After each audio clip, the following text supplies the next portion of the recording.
یک هفته ماندن و 10 روز ماندن چی معنا دارد؟ خدمت حربی ادامه می شود. شیرینی های خدمت حربی را برای ما قصه میکردید. نشستن، صحبت کردن، شناس شدن، این یک بانه همون لیت حربی به نزد پدر و مادر خویش و دوستان و نزدیکان برگشتم. با هم دیگر لطیفه ها میگفتیم و اون لحظه ای که شما بلیت حربی را به دست گرفتید شما را چه احساسات فرا گرفت؟ از آنها جدا شدن بسیار هم سخت است.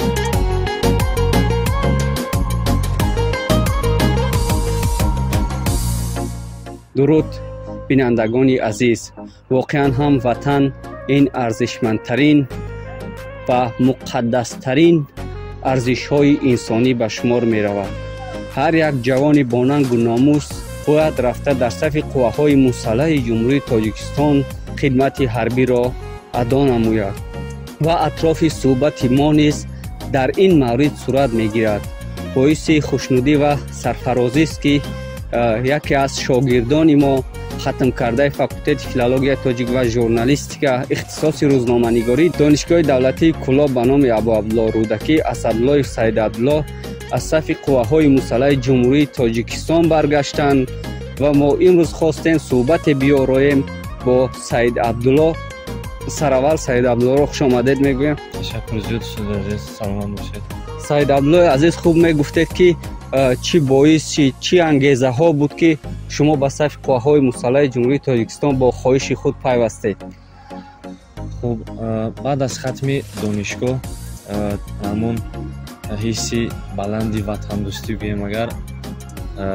در من بازم زیادتر پیدا شد که من به صف قوه‌های مسلح جمهوری تاجیکستان شامل شوم و همیگونه هم شد. رفته مدت 1 سال در قسم حربی 0307 ناحیه میر سعید علی حمدانی ادای خدمت نموده با سربلندی با یک افتخار و سری بلند و بالیدروهی با همون دستی پر البته که همون بلیت حربی به نزد پدر و مادر خویش و دوستان و نزدیکان برگشتم. مشاهده میکنیم بین جوان بسیار یک عباره های هست که گویا که در صف قوه‌های مسلح جمهوری تاجیکستان شرایط آنقدر خوب نیست، شرایطی بود و باش و به این سبب و به این بهانه آنها از خدمت حربی سرکشی میکنند. وابسته به این مسئله شما چی گفتنی هستید وابسته به اندیشه این جوانان؟ خودی بنده شاهد آن هستم که مدت 1 سالی که من در خدمت حربی بودم اساسگزار صلح و وحدت ملی پیشوای ملت محترم امامعلی رحمان برای ما جوانان چنین غمخوری میکند که آنقدر شرایط خوب فراهم آورده شده است که دیگر از یگان چیز تنقصی نمیکشد. یگان نفر بچه‌ای که گفتم در زمستان از جهت لباس گرم و از جهت خوراک گرم یگان مایده تنقصی نمیکشند و نمیدونم از چه سبب باشد که جوانان امروز بین خود چنین گپ‌های دروغ رو باز هم میگویند و یعنی که به خود شعار کردن. هر یک جوانی که در صف قوه‌های مسلح جمهوری تاجیکستان ادای خدمت کرده است البته یک لحظه های شیرین دارد، یک گفتنی های دارد، یک چیزی دارد که در طول 1 سال یا اینکه 2 سالی که به صف قوه‌های مسلح جمهوری تاجیکستان ادای خدمت کرده است و این لحظه می‌خواستم شما یک چند لحظه همون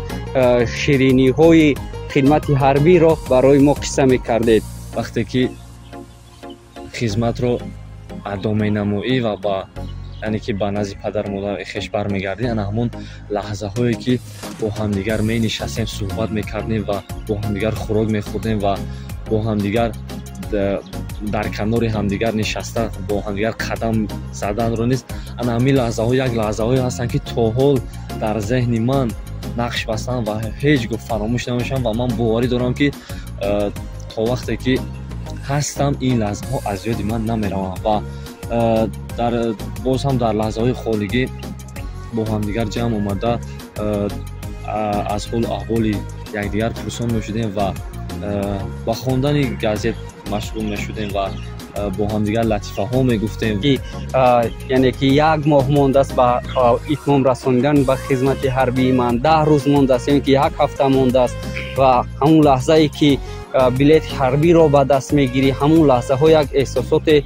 فکر میکنم که شما را فرا میگیرد و این یک روز ماندن، یک هفته ماندن، 10 روز ماندن چی معنا دارد و اون لحظه ای که شما بلیت حربی را به دست گرفتید شما را چه احساسات فرا گیرید؟ لحظه هایی هستند که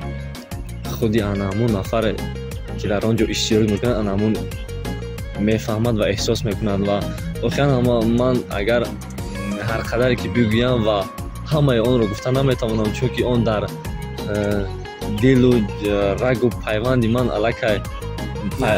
بله نقش بسته است و هیچگاه فراموش هم نمیشود و خیلی که شما قید کردید همون هستند همون نفرانی که میگویند 10 روز یا اینکه 15 روز نمیدونم یا اینکه 1 ماه مانده است و همون تا همون وقتی که ما بلیت حربی رو گرفته به خانه برمیگردیم. من فکر میکنم این همه مقصد گفتنی ها یک تسلی و یک تسکین بخش همون دل همون جوان است که واقعا هم ببینید از بین اینقدر جوان و اینقدر هم خدمت هایی که یک جای مدت 1 سال یا که 2 سال در یک جا نشستن، خواب کردن، خوراک خوردن و زندگی کردن، از بین اونها رفتن این بسیار کار سخت است، بسیار هم مشکل است و با همین 10 روز و 15 روز مانده است گفتن خود رو یعنی که تسلی میدهند و دل خود رو خرسند میکنند. حالتی هست که واقعا هم انسان رو بسیار